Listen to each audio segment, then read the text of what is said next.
પુસ્તકનું નામ સફળ જીવનની દિશાધારા. લેખક બ્રહ્મવર્ચસ્વ. ઓડિયો 8.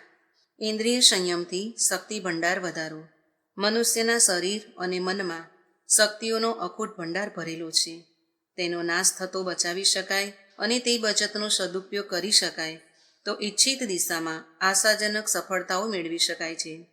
આ તથ્યને ન સમજી આપણે આપણી બહુમૂલ્ય શક્તિઓનો નિરર્થક બગાડ કરતા રહીએ છીએ અને ઈશ્વર પ્રદત્ત શક્તિ ભંડારને ખોઈને ખોખલું, બીમાર, સશક્ત અને નિષ્ફળ જીવન જીવી મૃત્યુના દિવસ પૂરા કરીએ છીએ.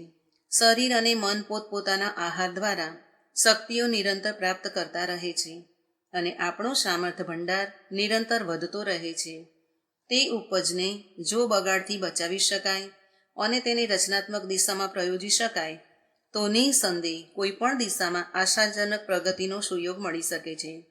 અસુરથી વારંવાર પરાજિત થતા દેવ લોકોએ એક દિવસ તેનું કારણ ભગવાનને પૂછ્યું તો તેમણે કહ્યું, શક્તિઓની રક્ષા સંયમથી થાય છે. જે સુખ, સુવિધા, વૈભવ, ઐશ્વર્ય મેળવી વિલાસ ઉપભોગમાં ડૂબી જાય છે તેમને પરાજયનું મોઢું જોવું પડે છે. તે તમારા જેવા વિલાસી દેવગણની જેમ ઠોકરો ખાય છે. માનવી અમર્યાદિત શક્તિઓથી સંપૂર્ણ છે. જે આનો સંયમપૂર્વક સદુપયોગ કરી લે છે તે પરાજયનું મોઢું જોવાથી બચી જાય છે. દેવતા જો ક્યાંય છે તો આપણી જ અંદરની સત્પ્રવૃત્તિના રૂપમાં, અને દાનવ જો ક્યાંય છે તો આપણી જ અંદરની પાર્શ્વિક પ્રવૃત્તિઓના રૂપમાં છે. જો સંયમી, સમર્થ, વિવેકશીલ હોય છે તે પાર્શ્વિક પ્રવૃત્તિઓને પોતાના ઉપર હાવી નથી થવા દેતા. સંયમનો અર્થ છે શક્તિઓનો બગાડ થતો અટકાવવો. આ બગાડ મોટે ભાગે આપણી ઇન્દ્રિયો દ્વારા થાય છે. ઇન્દ્રિયોમાં બે મુખ્ય છે, એક જીભ અને બીજી જનેન્દ્રિય. જીભ દ્વારા નકામો બકવાસ, નિંદા, ચાડી, બડાઈ, ગપ્પા મારવા, અસત્ય અને કટુ વચન બોલવાથી જીભની ઘણી બધી શક્તિઓનો બગાડ થાય છે. મનોબળ નાશ પામે છે. સતત બકવાસ પર અંકુશ રાખવો. જેટલું પોતાના અને બીજાના માટે જરૂરી હોય એટલું જ સમજી વિચારીને બોલવું. અસત્ય, કડવું અને નિરર્થક ન બોલવાનો જીવા સંયમ રાખવામાં આવે તો વાણી એટલી પ્રભાવશાળી થઈ શકે છે કે તેનો બીજા ઉપર આશ્ચર્યજનક પ્રભાવ પડે અને વરદાન, આશીર્વાદ આપવાની ક્ષમતા ઊભી થાય છે. જીભનો બીજો અસંયમ છે સ્વાદ લોલુપતા, સ્વાદનું આકર્ષણ, અનિચ્છનીય, અભદ્ર પદાર્થો ખાવા માટે લલચાવું. વધુ ખાવાની ઈચ્છાથી ભોજનની વધતી જતી માત્રા અને મસાલાઓનું ધીમું ઝેર પેટ પર ભાર બને છે અને તેને દિવસે દિવસે નબળું કરી નાખે છે.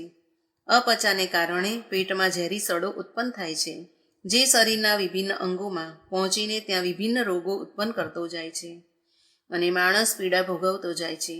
લોકો સમજે છે કે અમે સ્વાદિષ્ટ અને કિંમતી ચીજો ખાઈને મજા લૂંટી, પરંતુ ખરેખર આ તો પોતાના પગ પર પોતે કુહાડી મારવા જેવું છે.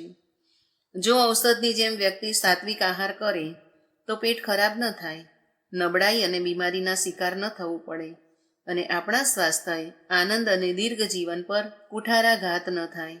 એકવાર ધન્વંતરી કાશીમાં વાઘભટ્ટને ઉપદેશ આપવા આવ્યા હતા.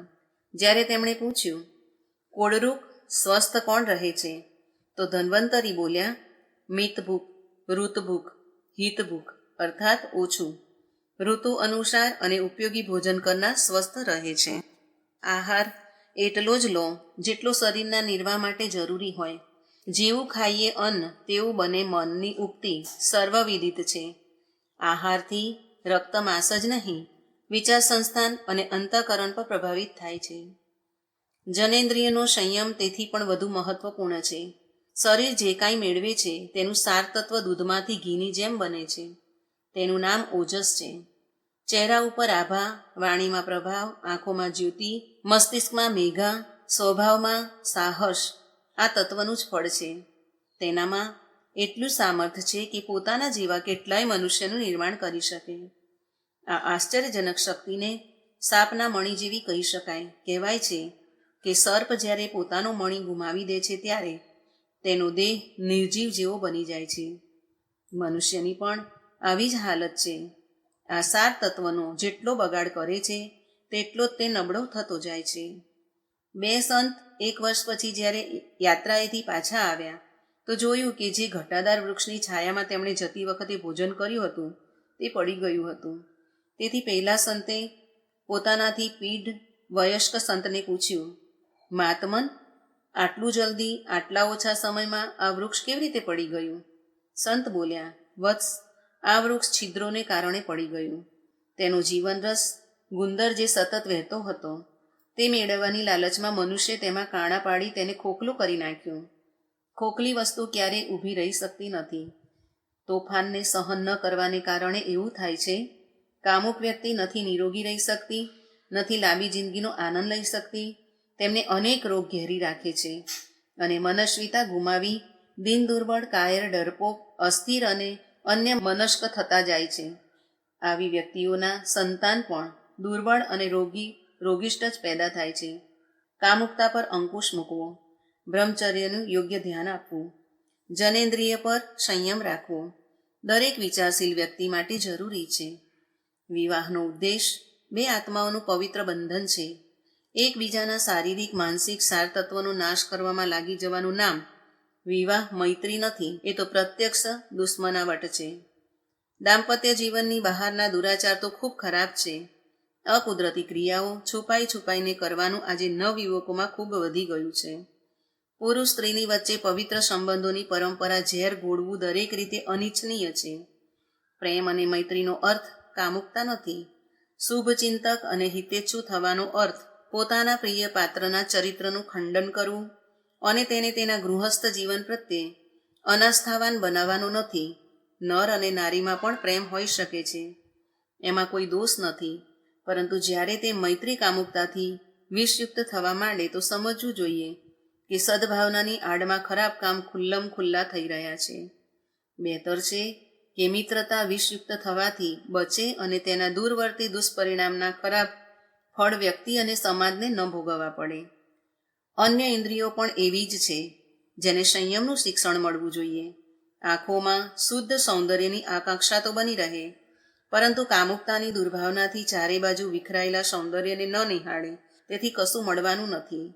કેવળ આંતરિક શક્તિ નષ્ટ થશે અને કારણ વિના ઉદ્વિગ્નતા વધશે.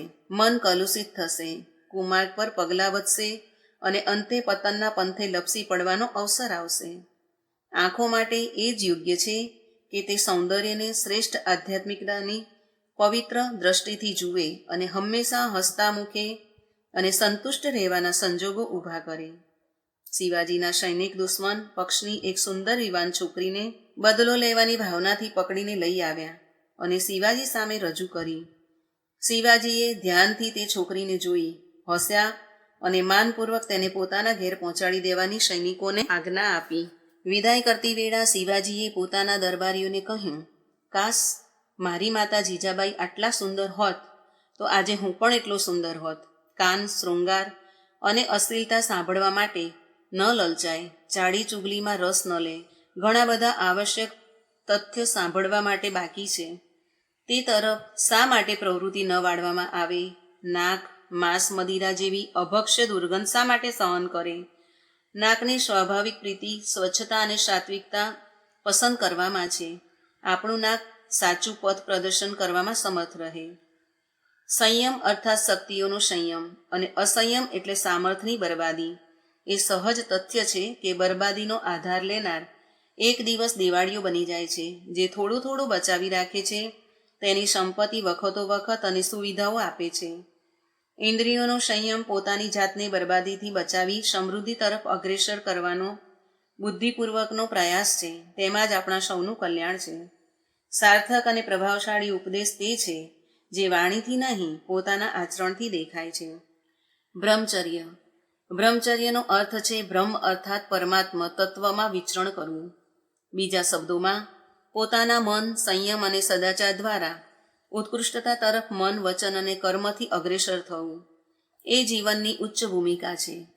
તેને માટે લાંબા સમયનો અભ્યાસ જરૂરી છે. બ્રહ્મચર્યનો બીજો અર્થ છે જનેન્દ્રિયોનો સંયમ. ખરેખર બ્રહ્મચર્ય એક પ્રકારનું વ્રત અને તપ છે જેના દ્વારા મનુષ્યને જીવન સાધનામાં વ્યસ્ત રાખવું પડે છે. બ્રહ્મચર્ય સૌથી શ્રેષ્ઠ તપશ્ચર્યા છે. બ્રહ્મચર્ય એક વિશેષ પ્રકારની રહેણીકરણી, સંયમ, અનુશાસનપૂર્ણ જીવન જીવવાની ભાવ વિચાર પ્રધાન પ્રક્રિયાનું નામ છે. આ દ્રષ્ટિએ કોઈ પણ વ્યક્તિ આ જીવન બ્રહ્મચર્ય વ્રતનું પાલન કરી બ્રહ્મચારી બનીને રહી શકે છે. પહેલાં તો લોકો આવું જીવન સામાન્ય રીતે વિતાવતા હતા. આજે પણ આવું જીવન જીવનારા મહામાનવોની ખોટ નથી. બ્રહ્મચર્યથી બુદ્ધિ પ્રખર થાય છે, ઇન્દ્રિયોની ઉછળકૂદ બંધ થાય છે, સ્મરણ શક્તિ તીવ્ર બને છે, મનન શક્તિનો વિકાસ થાય છે, ચિત્તમાં એકાગ્રતા આવે છે, આત્મિક બળ વધે છે, આત્મનિર્ભરતા, નિડરતા અને સાહસિકતા જેવા ગુણ આપમેળે જાગૃત થવા લાગે છે. વિદ્યાર્થી જીવનથી જ બ્રહ્મચર્ય પાલન કરવાથી શરીર દઢ, મન પવિત્ર અને આત્મા નિર્મળ થતો જાય છે. તેજ વધે છે, ઉત્સાહમાં વૃદ્ધિ થાય છે. સ્વાસ્થ્ય, ઉંમર, આભા, વિદ્યા અને શક્તિ સામર્થ્ય આ બધું બ્રહ્મચર્ય પર જ આધારિત છે. મહર્ષિ દયાનંદને બિકાનેરના મહારાજા સાથે મિત્રતા હતી. તેઓ અવારનવાર સ્વામીજીને પોતાના બ્રહ્મચર્યની શક્તિનું પ્રદર્શન કરતી વાતો કહ્યા કરતા હતા, પરંતુ સ્વામીજી હસીને ટાળી દેતા હતા. એક દિવસ મહારાજ 4 ઘોડાની બગી જોડી પ્રાતઃ બ્રહ્મણ માટે તૈયાર થયા. કોચવાને ઘોડાને ચલાવવા માટે ખૂબ ચાબુક ફટકાર્યા. ઘોડા પોતાની બધી શક્તિથી વળ્યા, પરંતુ 1 ઇંચ પણ આગળ ન વધી શક્યા. શું વાત છે એ જોવા માટે નરેશે પાછા વળીને જોયું તો મહર્ષિએ એક હાથે બગી પકડી રાખી છે. તેઓ સંયમની આટલી શક્તિ જોઈને આશ્ચર્યચકિત થઈ ગયા. ભારતીય પરંપરા અનુસાર ઉંમરને 4 ભાગ અથવા આશ્રમમાં વહેંચવામાં આવી છે. પહેલો ભાગ, જે જન્મથી લઈ 25 વર્ષ સુધીનો મનાય છે, તેને બ્રહ્મચર્ય આશ્રમ કહે છે. જે મુજબ જીવનના આ સમયમાં યુવકોએ સંયમ પાલનમાં રહી પોતાના માટે ઉચિત અને યોગ્ય દરેક પ્રકારની વિદ્યાઓનો અભ્યાસ કરી પૂર્ણ વિકસિત અને સુરક્ષિત ભાવિ જીવનમાં પ્રવેશ કરવાની તૈયારી કરવી જોઈએ. સાદું જીવન અને ઉચ્ચ વિચાર તેમના આદર્શ હોવા જોઈએ. વિદેશના વિદ્વાનોએ પણ બ્રહ્મચર્યના મહત્વનો સ્વીકાર કરી તેની ખૂબ પ્રશંસા કરી છે. અમેરિકાના પ્રસિદ્ધ પ્રાકૃતિક ચિકિત્સક ડૉક્ટર બેનિડિક્ટર લુસ્ટાનું કથન છે કે જેટલી માત્રામાં જે મનુષ્ય બ્રહ્મચર્યનું વિશેષ રૂપે રક્ષણ કરે છે, તેટલી માત્રામાં તે મનુષ્ય વિશેષ મહત્વનું કાર્ય કરી શકે છે. પ્રો રોબન્સને સંમતિ આપી છે. બ્રહ્મચારીની બુદ્ધિ કુશાગ્ર અને વિશાળ હોય છે. તેની વાણી મોહક હોય છે. તેની સ્મરણ શક્તિ તીવ્ર હોય છે. તેનો સ્વભાવ આનંદી અને ઉત્સાહી હોય છે. ડૉક્ટર ગોલ એમડીનો મત છે કે બ્રહ્મચર્યથી આધ્યાત્મિક શક્તિ મળે છે. શરીરમાં વીર્યનો સંચય થવાથી અને ફેલાવાથી દેવી શક્તિમાં અદ્ભુત વૃદ્ધિ થાય છે. નેપોલિયન 25 વર્ષની ઉંમર સુધી કામ, સુખ તો શું, નારી પ્રત્યે આકર્ષિત પણ નહોતો થયો. ન્યૂટનના મસ્તિષ્કમાં યૌનનું આકર્ષણ પેદા થયું હોત તો પોતાના બુદ્ધિ કૌશલને સૃષ્ટિના રહસ્યને જાણવાને બદલે અમાપ કામસુખ પ્રાપ્ત કરવામાં હોમી દીધું હોત. જન્મજાત પ્રતિભાવો અધોમુખી નહીં, ઉર્ધ્વમુખી જ હોય છે અને તેનાથી કામસુખ કરતાં વધુ સુખ લોકોને મળે છે. આપણા દેશમાં તો સાચા અને શાશ્વત સુખની પ્રાપ્તિમાં કામવાસનાને મુખ્ય અવરોધ માનવામાં આવી છે. રામકૃષ્ણ પરમહંસ વિવાહિત હોવા છતાં યોગીની જેમ રહ્યા. સ્વામી રામતીર્થ અને ભગવાન બુદ્ધે ઉર્ધ્વ સુખ માટે યુવાન તરુણી પત્નીનો પણ ત્યાગ કરી દીધો હતો. મહાત્મા ગાંધીએ 36 વર્ષની ઉંમર પછી કામવાસનાને બિલકુલ નિયંત્રિત કરી દીધી હતી. તેમ છતાં પણ તેમના જીવનમાં પ્રસન્નતાના ફુવારા ઉડતા હતા. ખરેખર યૌન ઉલ્લાસને સાચી દિશામાં વાળવો એ જ કામ બીજનો પરિષ્કાર છે. બળપૂર્વક મન પર અંકુશ મૂકવાને બદલે, કઠોર સહનશીલતાનો માર્ગ અપનાવવાને બદલે અંતરના સામર્થ્યને સાચી દિશા આપવામાં આવે તો અનેક ફળદાયી સંજોગો ઊભા થઈ શકે છે.